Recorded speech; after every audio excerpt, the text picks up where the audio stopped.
Assalamualaikum dan salam sejahtera kepada anda semua. Nama saya Siti Nurfatihah binti Abdul Rahim. Saya belajar di Sekolah Kebangsaan Taman Rasa Cahaya yang terletak di Seremban Negeri Sembilan Darul Khusus. Kod sekolah saya adalah NBA 4034. Pada hari ini, saya berasa sangat teruja untuk mengongsikan sebuah novel yang telah saya baca kepada anda semua.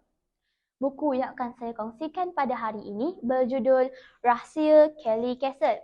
Buku ini ditulis oleh Din Nurmala dan diterbitkan oleh Pustaka Segar pada tahun 2007. Buku ini mempunyai 8 bab. Terdapat 116 helaian muka surat yang perlu dihabiskan untuk mengetahui kisah penuh buku ini. Karya ini dikategori sebagai fantasi fiksyen. Karya ini mengisahkan tentang seorang gadis remaja yang terperangkap pada masa silam. Untuk pengetahuan anda, sepanjang membaca kisah ini, hati saya sentiasa berdebar-debar. Duk, dak. Kenapa? Sebab ceritanya yang penuh aksi, kejutan, misteri dan seram.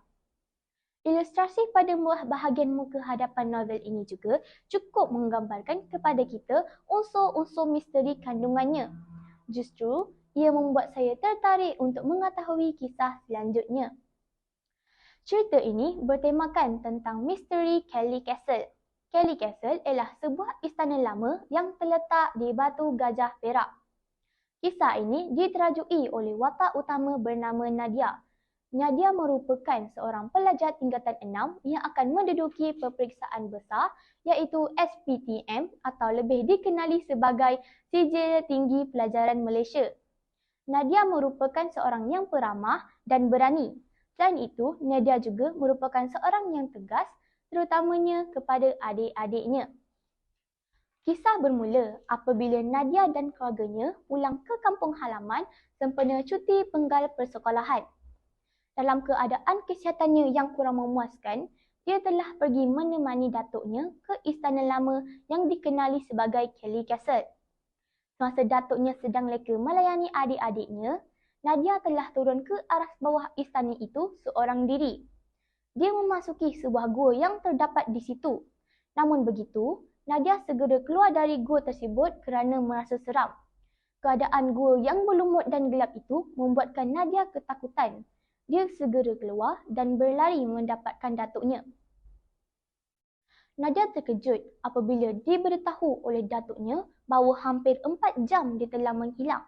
Sedangkan dia merasa baru beberapa minit sahaja memasuki gua itu. Di sinilah bermulanya misteri Kelly Castle. Kalau kawan-kawan hendak tahu lebih lanjut tentang misteri Kelly Castle, kawan-kawan boleh membaca buku ini di perpustakaan awam atau di perpustakaan sekolah. Selain itu, kawan-kawan juga boleh mendapatkannya di kedai-kedai buku terdekat. Pada pendapat saya, novel ini terdapat sedikit kekurangan seperti di bahagian ilustrasi novel ini. Penggunaan warna yang bersesuaian dengan tema akan lebih menarik perhatian banyak pembaca. Tanda harga juga haruslah diletakkan di sisi atau di bahagian belakang buku agar pembaca boleh mengetahui harga buku tersebut. Penulis juga menggunakan taras bahasa yang mudah difahami dalam karya ini. Pengajaran yang saya dapat dari novel ini adalah jangan mudah berputus asa sebelum mencari kebenaran. Nilai-nilai murni yang didukung oleh watak adalah seperti prihatin, baik hati dan bertanggungjawab. Buku ini amat sesuai untuk kesemua lapisan umur, terutamanya murid-murid sekolah rendah. Akhir sekali, saya ingin menegaskan bahawa buku ini harus dibeli oleh kesemua peminat-peminat cerita misteri. Mekar sejambak bunga kemboja, gugur sekuntum di tepi paya. Marilah sahut seruan negara, bangsa membaca, bangsa berjaya. Sekian, terima kasih.